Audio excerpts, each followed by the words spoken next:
Alors, pour comprendre, il faut comprendre les différentes formes d'entrepreneuriat et qu'est-ce que ça veut dire être entrepreneur. Vous savez, l'histoire des entrepreneurs, c'est assez amusant, parce qu'entrepreneur, c'est un mot français qui a été inventé par un Américain dans un article de la Harvard Business Review en 1938. Et dans cet article, un professeur de Harvard explique un phénomène qui lui paraît extrêmement étrange à l'époque. C'est des gens qui font des choses incroyables avec rien. Aujourd'hui, le monde a changé, plutôt en bien pour un certain type de personnages, appelés les entrepreneurs. Avant, là où il fallait mettre beaucoup d'argent, beaucoup de budget pour créer une entreprise, aujourd'hui, il faut juste mettre en place une chose qu'on sait faire mieux, la chose qu'on sait mieux faire que tout le monde, telle que ou vendre ses services, ses données disponibles à tout le monde. Et tout ça, grâce à qui? Grâce à Internet. Dans cette vidéo de Oussama Ammar, qui nous explique les succès, le secret des entrepreneurs à succès, le secret qui se cache derrière le succès des personnes qui avancent, qui se réalisent aujourd'hui, en 2022. Regarde bien cette vidéo jusqu'à la fin. OK? Et laisse-moi un pouce bleu, dépose-moi un commentaire et dis-moi qu'est-ce que tu en penses. C'est tellement inspirant cette vidéo et je te dis ciao. Parce qu'avant la naissance des entrepreneurs, le monde capitaliste est un monde où le fait de faire une entreprise, de gagner de l'argent, dépend d'une seule et une seule chose, le capital que vous avez à disposition.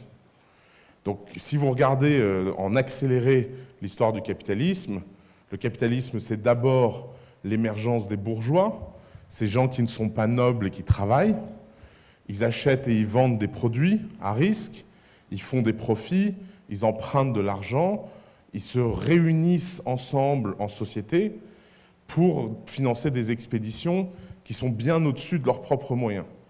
L'invention de la société, c'est parce qu'on envoyait des bateaux aller chercher en Inde, aux Amériques, à travers le monde des richesses. Il y avait deux choses qu'on ne savait pas. C'est est-ce que le bateau allait revenir? Donc, il fallait quand même prendre un risque. Les risques de tempête, etc. étaient quand même assez importants. Et puis la deuxième chose qu'on ne savait pas, c'est est-ce que les richesses qui seront sur place seront vendues? Donc il y avait un risque produit et un risque marché.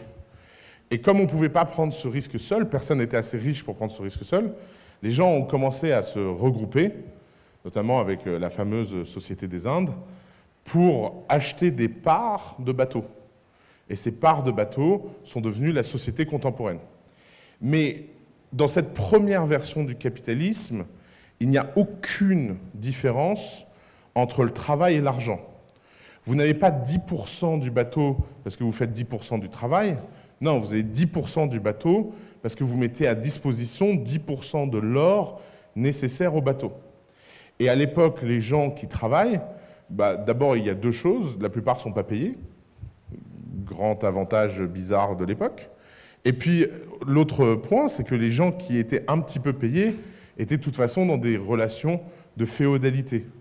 Même si les seigneurs avaient disparu, on avait gardé cette espèce de schéma que celui qui a le pouvoir a l'argent, donc c'est le seigneur, donc c'est celui qui décide. Et puis, petit à petit, à la fin du 19e siècle, au début du 20e siècle, il a commencé à se passer un phénomène intéressant, c'est que les gens ont commencé à créer des entreprises avec beaucoup moins de capital qu'avant. Et donc les gens arrivaient à avoir deux phases dans leur vie. Une première phase où ils travaillaient et ils épargnaient. Ils arrivaient en clair à épargner l'équivalent d'une maison. Et puis au lieu d'acheter une maison comme les autres, ils prenaient cette valeur et à quelques-uns, ils la mettaient ensemble et ils créaient une entreprise. Et donc on est passé d'un monde où il était possible de devenir capitaliste en prenant des risques de capitaux soi-même. Et donc dans une vie, on pouvait passer les 20 premières années de sa vie à travailler et économiser de l'argent, et ensuite les 20 années d'après à utiliser cet argent pour entreprendre. Quand vous regardez les histoires légendaires des gens comme les gens qui ont fondé Auchan, ou les gens qui ont fondé les grands groupes de luxe comme François Pinault, ou tout ça, c'est des gens qui ont d'abord sont rentrés par la porte du travail, n'ont pas utilisé cet argent pour vivre, mais pour investir, ont sacrifié énormément d'années de leur vie à vivre en dessous de leurs moyens pour espérer un jour avoir beaucoup plus de moyens que tout le monde. Et donc ça restait un calcul capitaliste. Et puis, ce paradigme, étrangement, il est toujours présent autour de nous. Aujourd'hui, il y a encore beaucoup de gens qui valorisent comme levier leur capital. Mais il y a une nouvelle génération qui est arrivée avec un outil incroyable qui s'appelle Internet, qui a permis à des gens d'entreprendre sans capitaux. Et alors, pourquoi c'est possible en 2018 d'entreprendre sans capitaux? Parce qu'au début des années 2000, il s'est passé 3 phénomènes en même temps qui sont pas très compris par les gens, mais qui ont changé beaucoup de choses. L'apparition d'Internet a eu 3 conséquences. Conséquence numéro 1, le coût de tout ce qui avant était un investissement fixe est devenu un investissement variable. Tout ce qui avant était quelque chose dont vous aviez besoin d'acheter en capital est devenu quelque chose que vous pouvez louer. On va prendre un exemple tout bête. Moi, la première fois que j'ai fait une boîte Internet, il y a très longtemps maintenant, il y a 16 ans, j'ai dû acheter un serveur. Donc j'ai dû aller dans un magasin et acheter une espèce de boîte à pizza qui s'appelait un serveur. Il y avait des modèles 1U, 2U, 3U, 4U. J'ai pris le 0.5U, c'était le moins cher. C'était un 1U mais qui était à moitié vide. Et puis il fallait amener dans une voiture ce serveur dans un data center, le brancher dans un rack, le brancher au réseau, louer le rack et espérer que ça ne brûle pas. Et alors c'est un vrai truc, espérer que ça ne brûle pas, parce qu'en fait à l'époque les serveurs étaient assez mal foutus, et donc ça prenait souvent feu. Et quand ça prenait feu, il y avait des extincteurs qui butaient votre serveur, puis il fallait en racheter un nouveau, etc. Et donc le coût d'entrée à l'entrepreneuriat était très très élevé. Il fallait gagner de l'argent. Et moi par exemple, j'avais gagné de l'argent en faisant des sites internet. Donc j'avais vendu mon travail pendant des années, j'avais économisé de l'argent, et puis un jour j'ai pu transformer cet argent en une entreprise, un capital. Aujourd'hui, les gens, ils tapent Git push, je crois, et ils ont le cloud qui leur est ouvert, et puis ça coûte quelques centimes. Et puis d'ailleurs, tous les prestataires de cloud donnent maintenant des heures et des heures de cloud d'avance, parce que les gens se disent, si ça marche au début, ça marchera après. Et donc, s'il faut leur donner un peu pour les aider à démarrer, ça coûte marginalement pas grand-chose. Ben, vous voyez, ça, c'est le passage d'un monde où on a des CAPEX qui deviennent des OPEX, c'est-à-dire des dépenses en capital, CAPEX, Capital Expense, qui deviennent en fait des Operating Expense, des dépenses en opération. Et tout est comme ça. Vous voulez un système de logistique, vous avez Shopify. Vous voulez un système de communication, vous avez Slack. Vous voulez un système de je sais pas quoi, vous avez je sais pas qui. Il n'y a pas un besoin aujourd'hui qui n'est pas disponible comme un service qu'on peut louer. D'ailleurs, fondamentalement, maintenant le problème, c'est de savoir quel service utiliser. Vous pouvez, maintenant, je vois des gens qui sont paralysés en mode SaaS, où ils passent tellement de temps à chercher tous les SaaS dont ils ont besoin, qu'ils passent 3 ans de leur vie à configurer plutôt qu'à faire quelque chose. Mais ça, c'est un autre problème. La deuxième chose qui s'est passée, c'est que non seulement Internet a réduit les coûts de développement d'une société, mais en plus a rendu le savoir accessible. C'est un de nos grands motos à coup d'État. On a fait plein de vidéos sur ce sujet-là. Mais fondamentalement, qu'est-ce que ça veut dire? Ça veut dire que si aujourd'hui vous avez besoin d'apprendre quelque chose sur un sujet, vous pouvez absolument l'apprendre sans passer par aucun expert, sans demander la permission à aucune institution. Et on est passé d'un monde où apprendre quelque chose, on avait besoin de l'autorisation de quelqu'un, à un monde où apprendre quelque chose ne dépend finalement que de votre motivation, de vos connaissances préalables, du temps disponible que vous avez et du courage que vous voulez y mettre. C'est très différent, c'est plus le même jeu. C'est plus les mêmes jetons sur la table. Et si c'est plus les mêmes jetons sur la table, ça veut dire qu'il y a une génération de gens qui peuvent décider de prendre en main leur vie et de la prendre en main, non pas en demandant la permission de qui que ce soit, mais simplement en faisant ce qu'ils ont envie de faire, au rythme où ils ont envie de le faire. Alors il y a des gens très rapides, ils apprennent plein de choses très rapidement, ils ont beaucoup de talent, il y a des gens plus lents, ils apprennent peu de choses mais plus profondément. Et peu importe en fait le delta, du moment que vous êtes en croissance, vous avancez. Et les opportunités sont incroyables. Vous savez, un des trucs à coup d'État, c'est que vous rencontrez plein de gens au quotidien, et il y a quelque chose de très étonnant dans tous ces profils que vous voyez, c'est le nombre de gens qui arrivent à pirater le système. Parce qu'on parle toujours des entrepreneurs qui font le top 1% des entreprises, parce que c'est ce qui est le plus médiatiquement visible, enthousiaste, et qui crée du rêve, des légendes et la motivation dont on a tous besoin. Mais fondamentalement, il existe énormément de gens qui sont à la marge du système et à la périphérie du système et qui font plein d'argent. Par exemple, on a fait une expérience à coup d'État avec des gens qui sont plutôt jeunes et on leur a fait construire des business en ligne et on leur a simplement donné comme challenge et peu d'instructions de dire je suis sûr que vous pouvez gagner votre vie tous les mois et ils sont nombreux aujourd'hui à gagner quelques centaines d'euros par mois en ligne gratuitement. Aujourd'hui, la même chose il y a 20 ans, ça aurait demandé une infra, ça aurait demandé beaucoup de choses.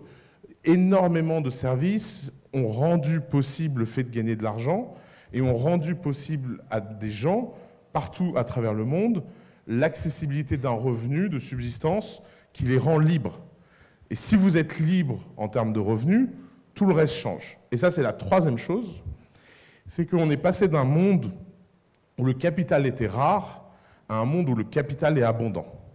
Alors parlons de ça 2 minutes, parce que c'est quand même un des sujets les plus importants qui occupent énormément la presse, avec beaucoup de déformations, à savoir pourquoi les startups lèvent autant de fonds, et pourquoi il y a des gens qui lèvent des fonds, et pourquoi il y a des gens qui n'en lèvent pas. Tous les entrepreneurs ne font pas des startups, et toutes les startups ne lèvent pas des fonds. C'est quoi ce grand phénomène? Ce grand phénomène, c'est qu'il y a des poches d'argent qui sont de plus en plus grosses. Les États réduisent les taux d'intérêt, donc ils impriment de plus en plus d'argent. Les investisseurs institutionnels ont eu des retours sur les 30 dernières années extraordinaires, et donc ils ont de plus en plus d'argent à investir. Et la quantité d'argent qui était disponible pour le risque a explosé. Si vous prenez par exemple une université américaine qui a ce qu'on appelle un endowment de 100 milliards, c'est-à-dire les donations de tous les élèves passés, l'argent gagné par toutes les années passées, et vous regardez la part de cet endowment qui est investi dans des fonds de capital risque, vous voyez qu'on passe de 3 à 10% de cet argent sur les 20 dernières années. Donc ça veut dire qu'il y a beaucoup, beaucoup d'argent autour. Alors quand on dit ça, les gens me disent « oui, mais moi, j'arrive pas à lever de fonds ». Alors c'est ce qui est formidable avec la levée de fonds, c'est que comme on a confié à peu près 90% des fonds à des gens qui ont tous la même gueule, ils finissent par tous investir dans la même boîte. C'est tout bête, hein, c'est des problèmes de sociologie assez bêtes, mais si tous les investisseurs en capital risque ont le même profil, la même éducation et la même gueule, bah à la fin, ils se trouvent tous que les sujets les plus intéressants, bah c'est les mêmes. Résultat, on est en train de rentrer dans un monde où il y a un double phénomène, où les gens qui n'arrivent pas à lever de fonds n'enlèvent vraiment pas plus qu'avant, et les gens qui, eux, arrivent à lever de fonds, enlèvent de plus en plus à des valos de plus en plus délirantes.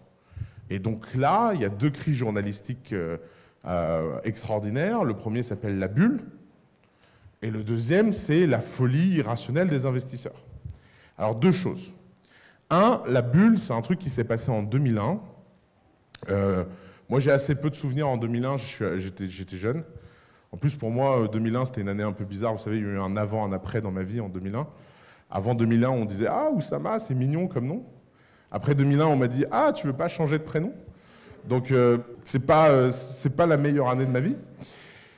Et puis, en 2001, il y a la bulle Internet qui a explosé et tout le monde nous a expliqué que c'était la folie, etc. Et donc, aujourd'hui, on est en 2018. Et 17 ans plus tard, les gens se disent « Ah ouais, moi j'ai connu la bulle, dans la bulle, c'était la folie ». Alors, on va pas la dire autrement, on n'en peut plus des gens de la génération de la bulle, parce que les gens de la génération de la bulle ne sont pas bons en maths. Pourquoi la bulle Internet était une bulle? Je vais vous donner un grand secret qui vous permettra de répondre à ça la prochaine fois qu'un type vous parle de ça. En 2001, on investit dans le monde 27 milliards au total dans les startups. 27 milliards, c'est beaucoup d'argent. Et donc, en 2008 ou 2009, on est repassé à nouveau à 27 milliards investis dans les startups. Et donc, en 2009, on a dit « Ah, c'est la bulle ». Aujourd'hui, l'année dernière, je crois qu'on a investi dans le monde 140 milliards dans les startups. Et donc, on dit « Ah, vous imaginez, c'est 4 fois 2001, c'est 4 fois la bulle ». Alors, en 2001, il y a 70 millions de personnes qui ont Internet dans le monde.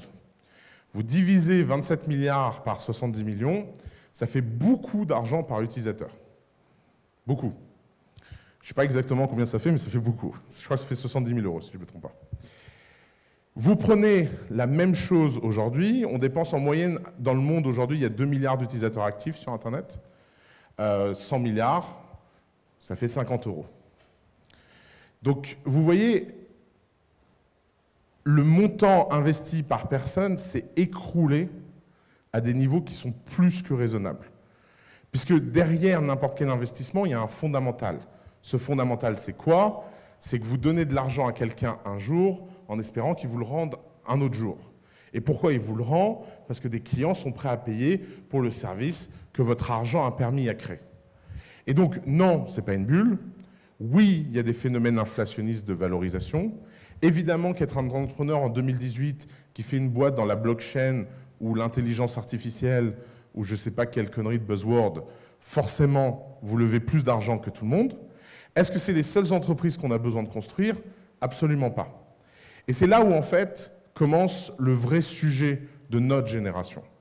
Le vrai sujet de notre génération, c'est qu'on le veuille ou non, qu'on trouve ça sympa ou pas, qu'on aime bien les slogans marketing genre French Tech, Startup Nation ou je sais pas quoi, à la fin de la journée, on ne va pas avoir le choix qu'être tous plus entreprenants. On va peut-être pas tous devenir entrepreneurs, mais on n'aura pas d'autre choix qu'être plus entreprenants. Et en fait, entrepreneur, c'est deux choses. Entrepreneur, je vous le disais au début, c'est un type à Harvard qui a écrit un article et qui a dit « C'est fou, j'observe que des gens arrivent à écrire, arrivent à faire, arrivent à fabriquer avec très peu de moyens. Ce qui demande à une entreprise A des centaines de millions, ce type arrive à le faire pour quelques millions parce qu'il a l'énergie, parce qu'il est différent, parce qu'il a la bonne éducation, parce qu'il a le bon moral, parce que c'est un héros. » Et la phase 1 de tout phénomène, c'est la déification des gens qui le font. Si vous prenez par exemple le sport, 2000 ans d'histoire du sport, la phase 1, c'est quoi? C'est dans la Grèce antique, les sportifs sont les demi-dieux qui vivent parmi nous. Et puis petit à petit, le sport, en 2000 ans, s'est démocratisé. Et ça ne veut pas dire qu'il n'y a plus de Usain Bolt. Évidemment que Usain Bolt a des caractéristiques de dieu grec qui court plus vite que les autres et qui arrive même à se retourner derrière pour narguer avant la ligne. C'est très grec, ça. C'est très tragédie grecque, ce truc. Mais de l'autre côté, si je vous demande ici qui fait du sport plus d'une fois par semaine, levez la main. Voilà, moi je ne lève pas la main, merci, je suis très content du soutien. Ça c'est la génération d'après, on est les rebelles. Vous voyez, en 2000 ans, on est passé d'un monde où seuls les enfants et les professionnels faisaient du sport à tout le monde fait du sport. Et il y a plein de phénomènes comme ça. Par exemple, l'écriture et la lecture. Au XVIe siècle, il y avait des débats délirants, c'était un peu les polémiques de l'époque, sur est-ce qu'il faut que les gens savent lire et écrire? Est-ce que c'est nécessaire? Et il y avait beaucoup de gens très intelligents qui disaient non, il faut que seulement les nobles savent lire et écrire. C'était déjà une idée un peu bizarre d'ailleurs.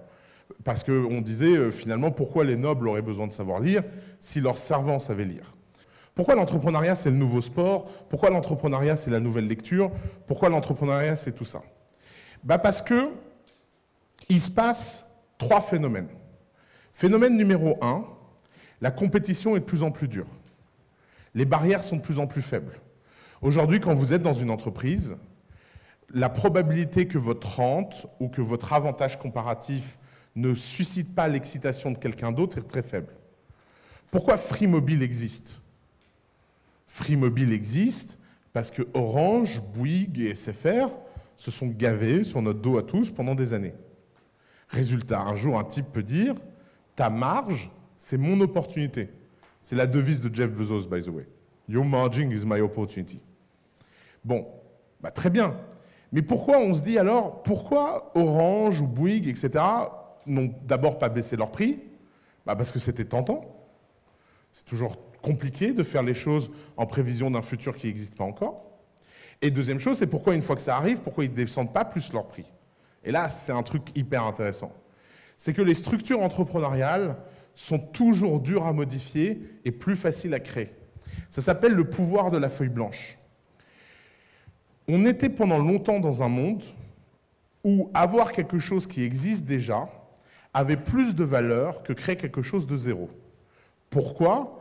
Parce qu'il y avait besoin de beaucoup d'actifs pour créer quelque chose. Il y avait besoin d'argent, il y avait besoin de ressources, il y avait besoin de moyens. Sauf que maintenant, créer quelque chose, ça coûte moins cher que l'entretenir. Ça n'a jamais été aussi facile de créer une boîte, ça n'a jamais été aussi dur de la maintenir. Pourquoi? Parce qu'une fois que vous avez pris une décision initiale, c'est dur de changer. Si vous vendez votre abonnement téléphonique à 100 €, c'est très dur de le vendre à 60. Parce que vous avez construit toute votre entreprise, les coûts, les salaires, les fournisseurs, les contrats, etc., en ayant en tête une hypothèse qui était l'argent que vous facturiez. D'ailleurs, by the way, c'est pour ça que c'est toujours plus facile de monter un prix que de le baisser. Les gens disent toujours « c'est plus facile de baisser un prix ». Non, c'est très dur de baisser un prix. Parce que pour baisser un prix, il faut changer la structure de l'entreprise. Il faut changer la culture des gens, il faut changer les salaires, il faut changer les coûts, il faut changer tout ça. Donc, vous êtes dans un monde où, comme les gens peuvent créer sur une feuille blanche quelque chose de nouveau, eh ben, le nouveau sera toujours plus courant que le maintien de l'ancien. La deuxième chose, c'est qu'on est dans un monde où non seulement la concurrence est de plus en plus dure, mais chaque nouvelle génération a exponentiellement plus accès au savoir que la génération précédente. Prenons un phénomène comme coup d'État. Un entrepreneur qui regardait les vidéos de coup d'État il y a 5 ans avait un avantage comparatif sur le reste du marché délirant. Mine de rien, il y a 5 ans, ce que je disais, c'était quand même assez étonnant. Surtout en France et en français. Bon, aujourd'hui, tout le monde dit ça. Je veux dire, maintenant les officiels organisent des barbares attaques, les grands groupes ont des labs, tout le monde a son incubateur, je sais pas, enfin, tout le monde a adopté les codes. Donc, c'est de plus en plus dur d'être un pirate. C'est de plus en plus dur d'être rebelle. C'est de plus en plus dur d'être marginal. Et si c'est de plus en plus dur d'être rebelle, marginal et pirate, bah, ça veut dire quoi? Ça veut dire que tout le monde a les outils et tout le monde peut utiliser le savoir disponible. Et si en plus vous voyez ça dans un phénomène de cohorte, avec cette hypothèse que chaque nouvelle génération est plus fraîche que la génération précédente parce qu'elle a eu accès à un savoir de meilleure qualité qui a été produit par une génération avant, vous voyez que non seulement c'est une concurrence entre entreprises, mais en plus c'est une concurrence entre générations. Et ça, je peux vous dire qu'on a un point d'observation, nous, là-dessus, qui est invraisemblable. Je pense que l'âge de la retraite va devoir être avancé, hein, pas reculé. Hein. Je crois qu'aucun gouvernement dans le monde n'a compris ça. Parce qu'aujourd'hui, vous avez des gens, ils ont 15 ans, 16 ans, 17 ans, et ils ne jouent pas aux POGs, en fait. Ils regardent des vidéos d'intelligence artificielle sur Coursera, ils fabriquent des casques de réalité virtuelle, ils montent des empires médiatiques, ils achètent des cryptos. Regardez la crypto comme c'est la guerre des générations à l'envers. Vous avez tous les gamins qui les ont achetés à quelques centimes, vous avez les mecs de 20 ans qui les ont achetés à quelques euros, et les mecs de 45 qui l'ont acheté à 20 000. C'est ça les cryptos. Hein. C'est la guerre des générations à l'envers. Et puis quand tous les mecs de 45 ans ont acheté à 20 000, tous les mecs qui les ont achetés à quelques centimes ont dit « je vends ». Courage dude, je suis passé sur la prochaine coin, Alter, je sais pas quoi, quinoa inclus. Enfin, si vous voulez, c'est quand même... Et c'est très dur de suivre. Regardez par exemple si vous avez des petits frères ou des petites sœurs, essayez de comprendre les stars qui suivent sur YouTube. Vous avez aujourd'hui dans un monde où des gens font plus de vues à eux tout seuls dans leur chambre que des chaînes de télé entières avec 10 000 salariés. Et il n'y a que quand on travaille à la télé qu'on fait semblant de ne pas comprendre. Parce que c'est hyper fort comme idée. Forcément, on a un cerveau qui n'est pas fait pour comprendre ça. Et là commence le troisième problème, c'est qu'on a tous un cerveau qui est résistant au changement.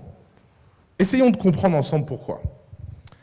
Il faut comprendre que votre cerveau n'est pas un instrument qui vous permet d'accéder au réel. Votre cerveau n'est qu'un outil qui vous permet d'avoir une approximation du réel. Le réel, on ne sait pas à quoi ça ressemble en fait. D'ailleurs, il y aurait une expérience assez incroyable à faire, ce serait de pouvoir voir le monde à travers les yeux de quelqu'un d'autre. Vous verriez qu'en fait, le monde ne ressemble pas tout à fait chez les gens à ce que vous voyez. On ne voit pas tous les couleurs de la même façon, on ne voit pas tous avec la même qualité, il y a des gens qui voient plus ou moins flou. Par exemple, moi je suis très myope. À un moment, j'ai mis des lunettes, j'ai trouvé tout le monde moche, j'ai arrêté de mettre des lunettes. Je me suis dit, c'est quand même vachement mieux ce monde beau et flou, impressionniste, où tout le monde a l'air très beau. Ça me rend plus optimiste. Mais vous voyez, ça c'est des déformations du réel. Alors, votre cerveau, il ne fait pas que des approximations du réel sur ce que vous voyez, il fait aussi des approximations du réel sur ce que vous comprenez. Ça s'appelle des paradigmes. Et les paradigmes, c'est quoi? C'est l'ensemble des règles invisibles qu'on a tous en tête et qu'on ne sait pas qu'on a en tête. Alors, un exemple de paradigme que vous pouvez tous comprendre, c'est la mode. Pensez à une photo de vous, ado, revoyez-vous à quoi vous ressembliez ado, et posez-vous cette question fondamentale, comment on m'a laissé sortir dans la rue? Pourquoi? Pourtant, quand vous étiez ado, vous vous trouviez super cool. Pourquoi aujourd'hui, quand vous regardez cette photo, vous avez forcément une gêne? Et d'ailleurs, ça marche à tous les âges. Si vous avez 50 ans et que vous regardez une photo de vous à 30 ans, vous vous sentez gêné. Parce que la mode, c'est le paradigme ultime. La mode, c'est un message. La façon dont vous vous habillez envoie un message au monde. La mode, c'est une appartenance sociale. La façon dont vous vous habillez montre à quel groupe vous appartenez. La mode, c'est invisible. Ce n'est pas quelque chose de très réfléchi. C'est-à-dire que c'est un ensemble de décisions qu'on prend par rapport à soi-même et aux autres, sans vraiment l'expliciter, le mettre sur papier, essayer de comprendre les règles. Et en plus, la mode, c'est influençable. La plupart des gens s'habillent, non pas parce qu'ils ont décidé de s'habiller, mais parce qu'ils ont des gens qu'ils admirent qui s'habillent d'une certaine façon. C'est ça, les modes. Par exemple, moi j'ai deux chaussures de couleurs différentes parce que j'ai essayé de créer une mode. Toute évidence, je suis un tout petit gourou en fait. Parce que personne n'a de chaussures différentes. J'ai jamais réussi à lancer cette mode. Ça fait quand même... Si? Non, mais vas-y, arrête, change de truc. Invente ton style, mec. Et donc, vous voyez, une mode, ça peut être un moment de rupture d'une décision de quelqu'un. Et comme tout phénomène social, c'est une courbe de Gauss où vous avez des deux côtés des marginaux extrêmes et au milieu les gens qui sont dans la moyenne. Et la majorité des gens sont dans la moyenne. Si vous regardez ici, il y a le club des t-shirts, il y a le club des chemises, il y a les gens qui s'habillent élégamment, les gens qui ne s'habillent pas élégamment, il y a les gens qui ont du style, les gens qui n'ont pas de style, mais vous pouvez tout catégoriser. Et en plus, tout ça est fait par rapport à une norme qui est hyper relative. Ça, c'est un paradigme. Alors des paradigmes, il n'y a pas que la mode.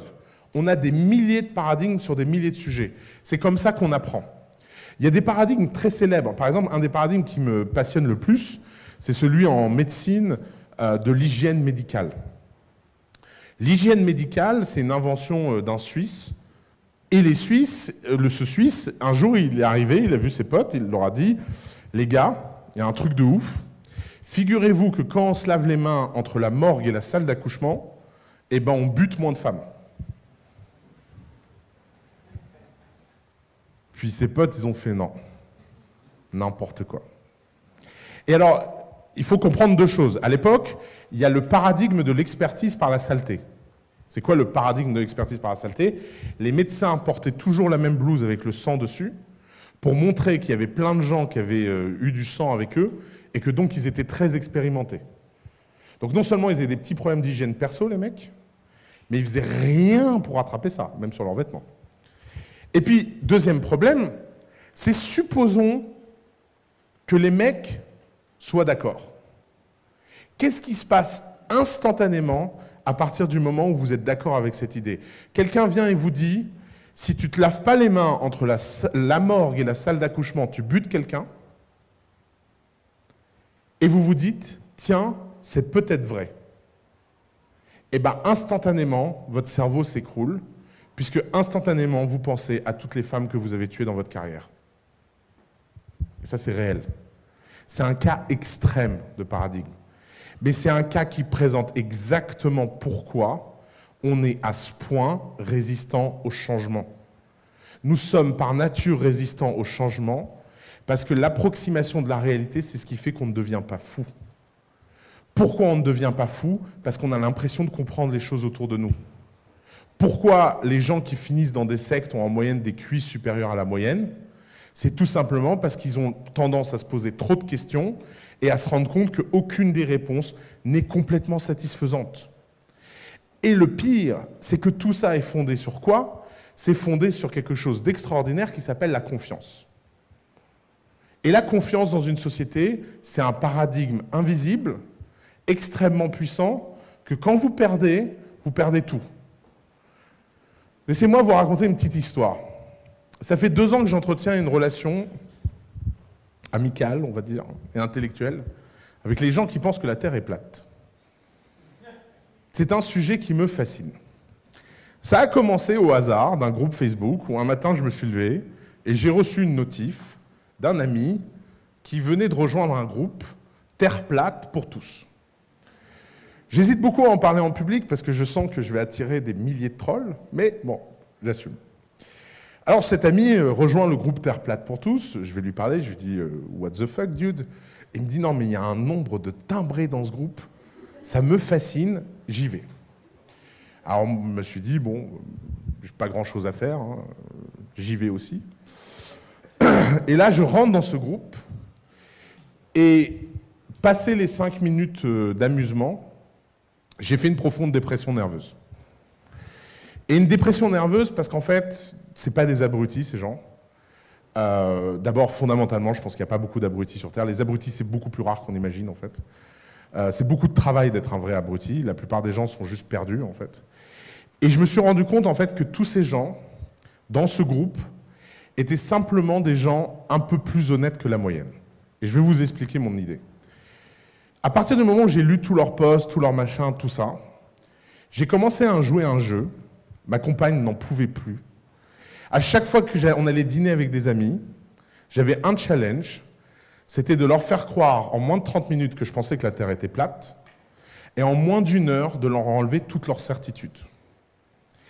Et les gens adorent faire les malins, les gens adorent se sentir supérieurs, les gens adorent dire « Oui, moi je suis un mec intelligent, je ne peux pas penser que la Terre est plate. » Sauf qu'en fait, 95% des gens à qui j'ai parlé, parmi les plus brillants, les plus successful, les plus incroyables de leur génération, ils savent que la Terre est ronde parce qu'on leur a dit.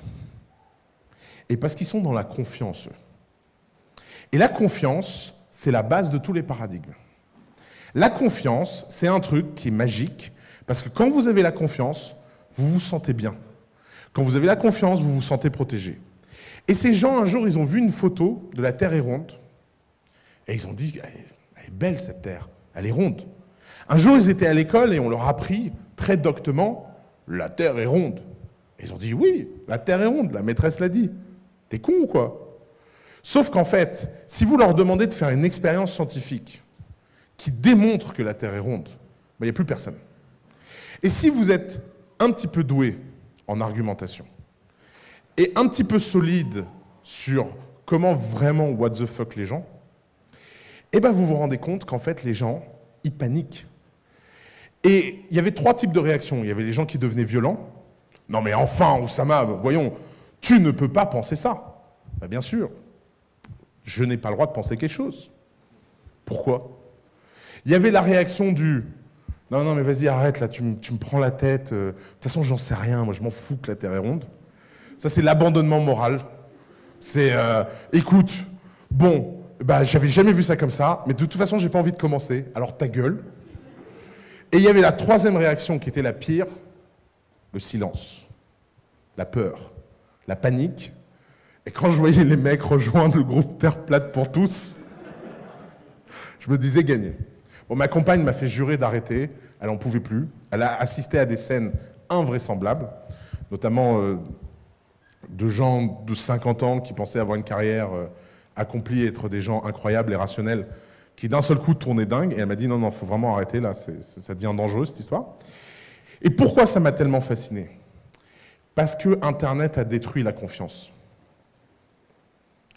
Il y a dans toute technologie un revers de la médaille. Il n'existe aucune technologie qui ne permet pas de faire un truc qui n'est pas bien. Et Internet a détruit nos bases d'éducation. Ici, dans cette pièce, combien de gens ont fait un bac S? Levez la main. OK.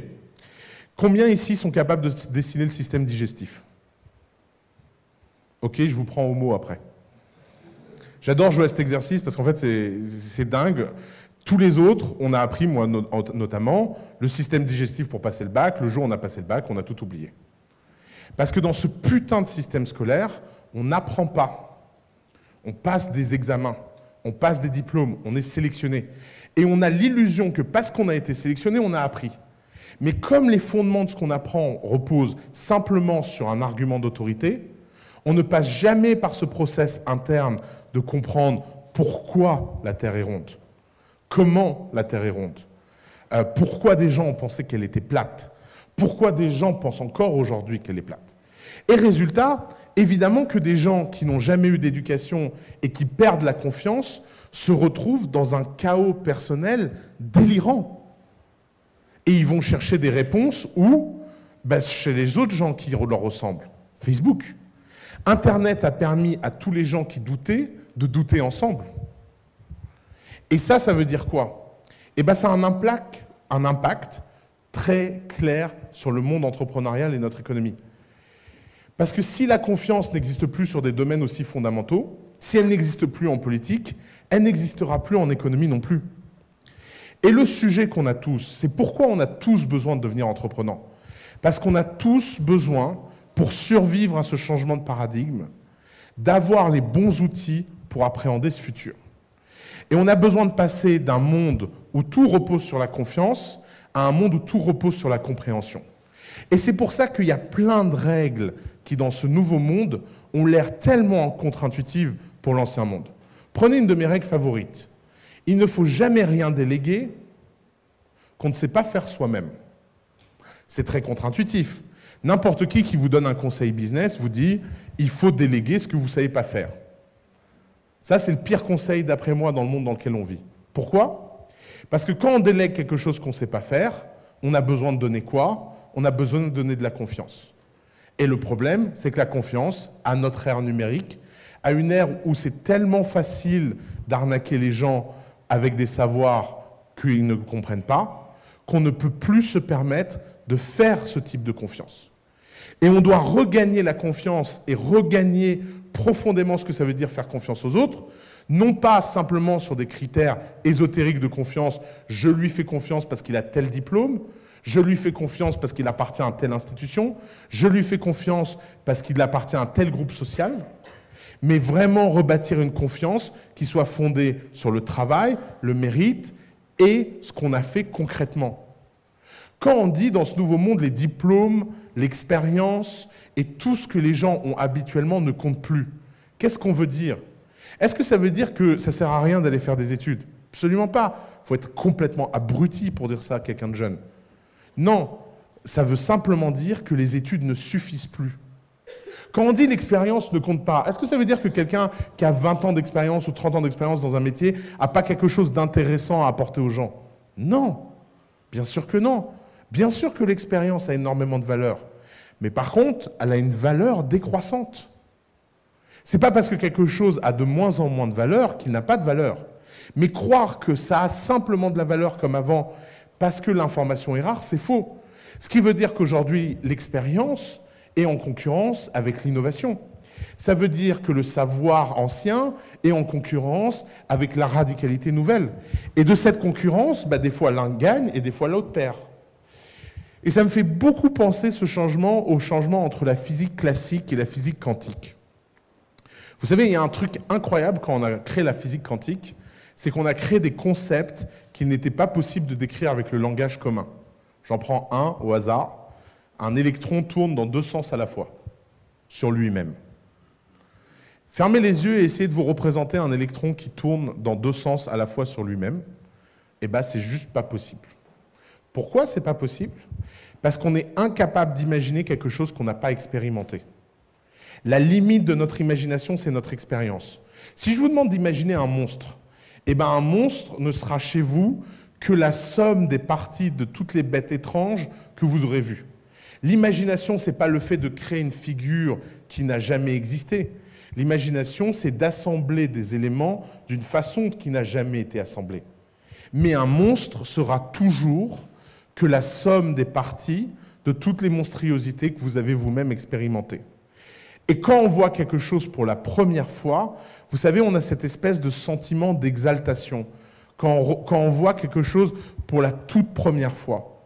Parce qu'on est en train d'expérimenter quelque chose de nouveau. Ça passe par les sensations, et les sensations amènent à la compréhension. On a pensé très longtemps que la raison pure, à savoir la raison rationnelle, le pouvoir de l'imagination, était quelque chose d'infini. Mais ça ne l'est pas. C'est limité par nos sensations, c'est limité par notre expérience, c'est limité par ce qu'on a déjà vécu. Et on est en train de rentrer dans un monde où ce qu'on a vécu a un point de vue extrêmement limité. Puisque des gens vivent des expériences de plus en plus profondes. Voyager était quelque chose de rare. C'est devenu une commodité de voyager. Vous ne pouvez pas vous permettre aujourd'hui de vivre dans ce monde et d'être franco-français. La France a un problème fondamental, c'est que beaucoup de gens ont refusé de sortir du point de vue français. Et aujourd'hui, on vit ça comme une sorte d'agression mondiale à notre modèle et à nos valeurs, parce qu'on n'arrive pas à comprendre qu'il existe plein d'autres modèles autour de nous. On ne peut pas aujourd'hui avoir le même travail pour toujours, puisque le même travail n'existe plus pour toujours. Puisque ce même travail va être attaqué par l'automatisation, par la robotique, par les pays à faible coût, par des gens qui le font mieux, ou par des gens qui considèrent que ça ne sert plus à rien.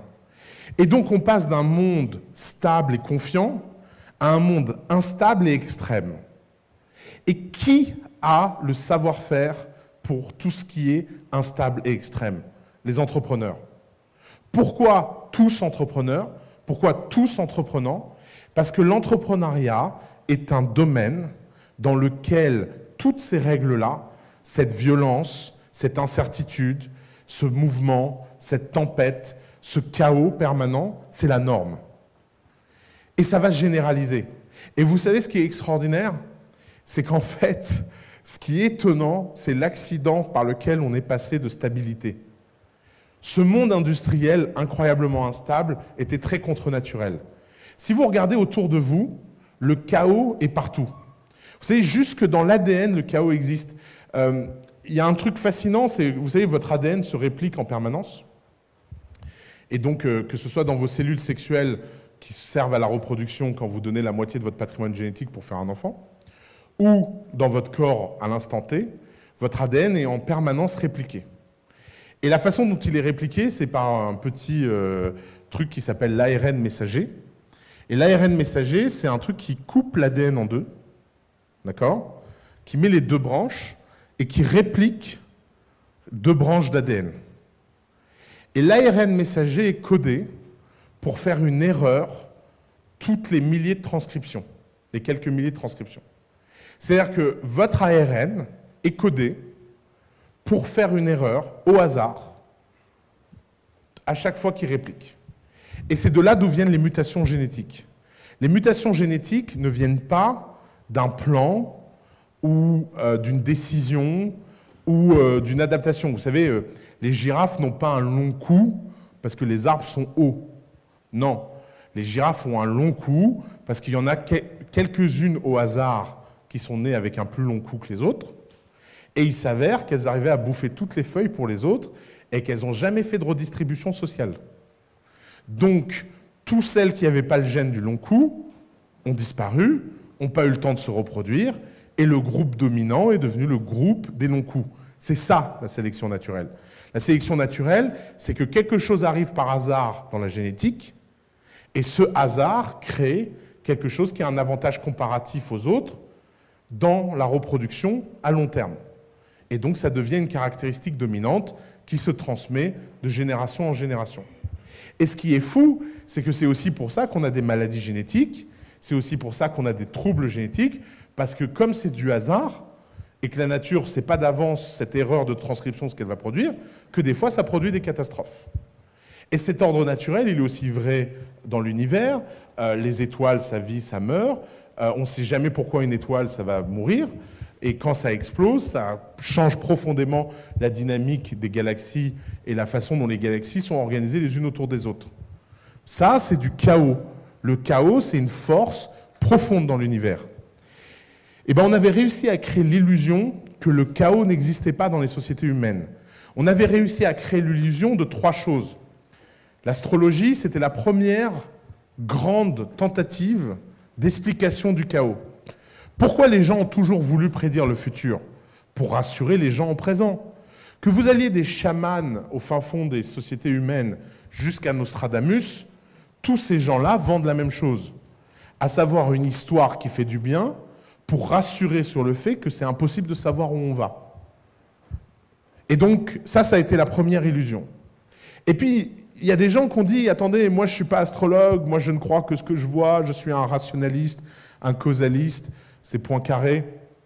Il est possible de prévoir l'avenir si on connaît toutes les conditions initiales. » Et naît la deuxième grande religion, la science.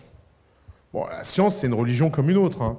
Pourquoi? Parce que les gens ont un certain nombre d'hypothèses, maîtrisent plus ou moins, et ils essaient d'en tirer des conclusions. Et puis, dans les années 30, des gens ont dit « Vous êtes marrant avec vos trucs, mais il y a un truc incroyable, c'est qu'à même cause, il y a des conséquences différentes. » Et d'ailleurs, c'est l'une des histoires poétiques les plus mal racontées de l'histoire. C'est un battement de papillon dans l'hémisphère sud donne une tempête dans l'hémisphère nord. Vous l'avez déjà entendu, cette phrase? Bon, ben ça veut rien dire. Moi, quand j'étais petit, qu'on m'a raconté cette histoire, à chaque fois que je voyais un papillon, je flippais. C'est connard, tempête, quoi. Enfin, bat plus vite, plus lent. Non, en fait, ce que cette histoire veut dire, c'est qu'il existe un papillon un jour qui était tranquille. Il était là dans ses 3 jours de vie incroyables. Et il a battu les ailes, et ça a lancé une chaîne de réactions complètement imprévisibles qui ont produit une tempête. Ça ne veut pas dire qu'à chaque fois qu'un papillon fait ça, ça arrive. Ça veut dire qu'il existe un jour où c'est arrivé. Pourquoi? Parce qu'à même cause, conséquences différentes. Et c'est le truc dont on a le plus de mal à comprendre. Quand on essaye d'enseigner l'entrepreneuriat, on essaye d'enseigner quelque chose qu'on ne peut plus enseigner. Tout le monde s'attend à des techniques sur comment réussir, alors qu'au mieux, on peut vous donner des techniques sur comment ne pas trop échouer. Mais si qui que ce soit sur Terre savait comment, à coup sûr, battre des ailes pour produire du succès entrepreneurial, bah d'abord, il serait très riche, il ne le dirait à personne, et il le ferait systématiquement. Résultat, il n'y a pas de méthode miracle. La seule chose qu'on peut vous dire, c'est qu'on est rentré dans un monde économique où le chaos est la norme. Et ça veut dire quoi? Ça veut dire que vous pouvez vivre 1000 fois la même histoire et avoir un échec, et une fois vivre une histoire qui donne un succès. Ça veut dire que vous ne pouvez plus être dirigé par le résultat, vous ne pouvez être dirigé que par le voyage. Ça veut dire que tous les gens qui aujourd'hui font ça d'une façon pas sincère vont finir très malheureux. Parce qu'ils cherchent à maximiser leur réussite au lieu de maximiser le plaisir qu'ils prennent dans le process. La réussite, malheureusement, elle n'est pas dans vos mains, elle est dans les mains de quelque chose qui s'appelle la chance. Et quand des gens comme Peter Thiel disent que la chance n'existe pas alors qu'ils sont nés blancs, allemands et qu'ils ont fait Stanford, il faut être sacrément fouteur de gueule, quoi. Des fois, ces gens-là, j'ai envie d'avoir une baguette magique et de les envoyer, je sais pas, au fin fond du Laos, dans une ferme, et leur dire, vas-y, je te regarde faire ta start-up. Tu vas voir, la chance, ça n'existe pas. Bien sûr que la chance, ça existe. Tout autour de nous, la chance est une réalité. Il y a des gens qui meurent parce qu'ils glissent sur un pavé dans la rue et une voiture les percute. Ouais, ça s'appelle pas avoir de bol. Ouais. C'est la définition même de pas avoir de bol. Et il y a des gens qui disent non, c'est leur volonté, ils avaient qu'à faire attention là où ils mettaient leurs pieds. Donc la volonté et le mérite, c'est des idées du monde d'avant. Les idées du monde d'aujourd'hui, c'est le chaos et le hasard. Et alors comment on devient résistant au chaos et au hasard? Eh bien on le devient en comprenant que fondamentalement, On ne peut pas maîtriser les choses. On ne peut pas maîtriser le futur, on ne peut pas prévoir. Et c'est pour ça qu'il y a plein d'outils qui ont disparu. L'une des obsessions de coup d'État, c'est de créer des outils qui donnent les moyens à tout le monde de vivre dans ce monde, quelle que soit l'échelle à laquelle ils vivent dans ce monde. Que vous vouliez faire une start-up scalable qui devienne le prochain Facebook, que vous vouliez être un freelance et gagner votre vie et arrêter de travailler et voyager à Bali toute l'année, que vous vouliez créer une PME industrielle qui a un revenu stable, que vous vouliez créer une boîte de services et de consulting qui scale, que vous vouliez créer un restaurant où vous prenez du plaisir à cuisiner pour les gens, et bien toutes ces activités humaines, aujourd'hui, vous êtes obligés de les faire par le cycle entrepreneurial. Et quand je dis obligé, c'est pour une raison très simple, c'est que si vous ne le faites pas, un jour vous vous ferez fracasser la gueule par un mec qui le fera. Parce que le problème, c'est que vous n'êtes plus dans un monde fermé où vous pouvez choisir votre vie, vous êtes dans un monde ouvert où plus personne n'a besoin de demander la permission pour quoi que ce soit. Et c'est ça en fait la grande différence. Pourquoi tant de gens vivent mal le monde actuel? Moi j'appelle ça le phénomène 16e arrondissement. C'est moi vous expliquer, c'est un de mes phénomènes préférés. Le 16e arrondissement, c'était un endroit fabuleux sur Terre. Parce que c'était un endroit où, quand vous aviez des enfants, la prédiction de ce qu'ils allaient devenir était incroyablement facile. On avait réussi à créer un monde où on avait reproduit la noblesse sans aucun titre de noblesse. Vous êtes dans un bon lycée, vous allez dans une bonne prépa, qui vous envoie dans une bonne école, qui vous donne un bon travail et qui vous donne une bonne carrière, et vous pouvez dire à tout le monde, j'ai du mérite. Et j'ai travaillé dur. Et ça, c'était un monde incroyable, puisque tous les gens qui faisaient ce cycle-là venaient exactement du même moule. Le système est pas con, il a quand même des petits trucs de marketing. De temps en temps, il y avait un Oussama ou un Mamadou ou un Youssef qui passait par là, et on disait, bah, tu vois, méritocratique, regarde, on en a un. Et puis, à un moment donné, ce système, il ne s'est pas écroulé parce que ce système ne fonctionnait plus. C'est ça qui est marrant. Ce système, il s'est écroulé parce qu'en fait, le monde n'en avait plus besoin. Et quel est le truc le plus amusant du monde dans lequel on vit? C'est qu'aujourd'hui, un étudiant en lycée dans le 16e, il est autant paniqué par son avenir, son truc et je ne sais pas quoi, qu'un étudiant du 9-3. Donc on n'a pas fait un monde où le 9-3 est monté au 16e, on a fait un monde où le 16e est descendu au 9-3. Et d'ailleurs, regardez Parcoursup. Regardez l'émeute nationale qu'on a eue sur Parcoursup. Et pourquoi Parcoursup, ça a angoissé tout le monde? Ben, ça a angoissé tout le monde parce que d'un seul coup, il n'y avait plus de passe-droit, et d'un seul coup, il y avait un système où plus personne ne comprenait rien. Je ne suis pas en train de dire que c'est un bon système, je dis juste que c'est un système dans lequel vous ne pouvez plus être un insider. Vous ne pouvez plus avoir un avantage comparatif sur les autres. Et donc, d'un seul coup, ça devient un système qui rend tout le monde hystérique. Ça rend hystérique les types qui, de toute façon, n'ont pas d'école parce qu'ils ont de mauvaises notes au bac, et ça rend hystérique les mecs qui ont des bonnes notes au bac parce qu'ils ne comprennent pas ce qu'ils ont. Et donc, ça crée tout un cycle d'hystérie collective. Mais pourquoi le système était tellement obsédé par faire un truc comme Parcoursup? Je veux dire, apparemment, avant, les gens, ils avaient APB, ça marchait à peu près. Pourquoi changer?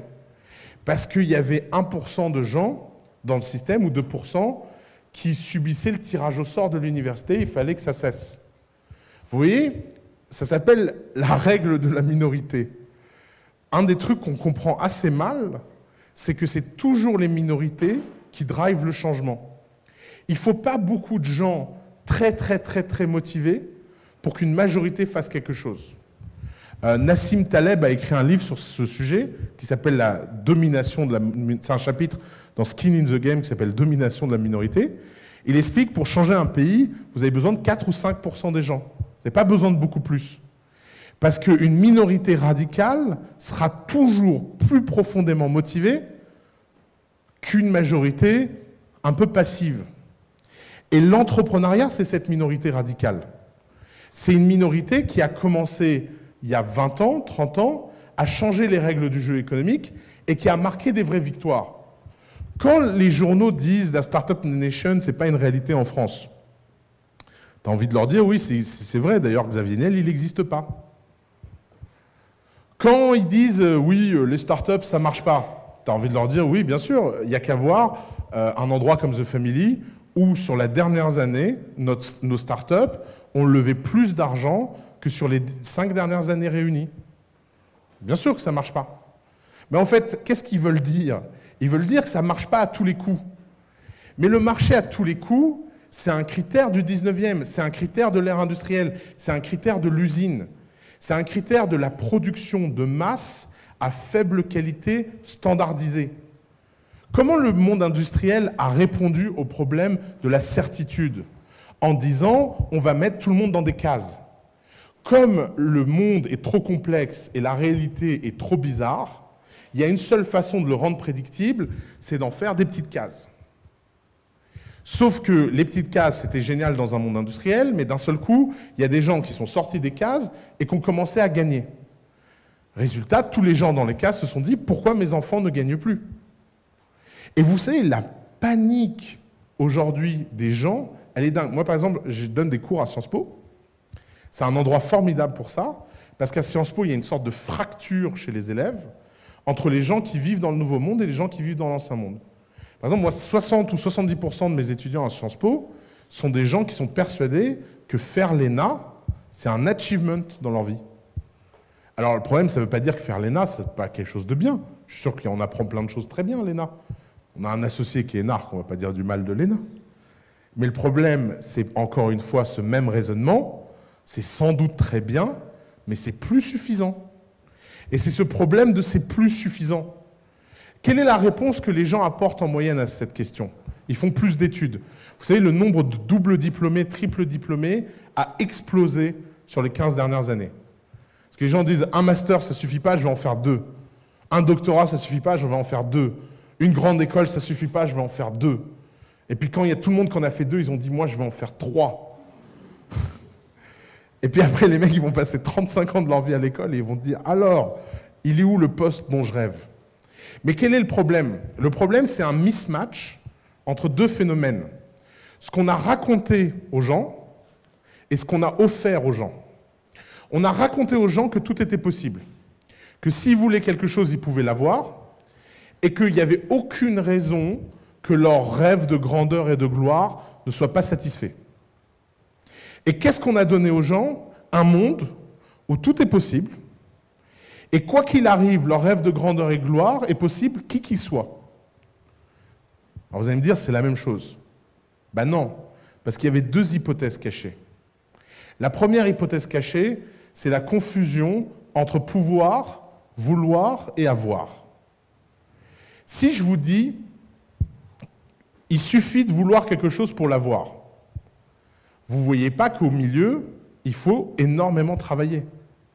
Et en fait, les gens définissent toujours ce qu'ils veulent par le bon côté de ce qu'ils veulent, mais ils définissent jamais ce qu'ils veulent par les conséquences de ce qu'ils peuvent avoir.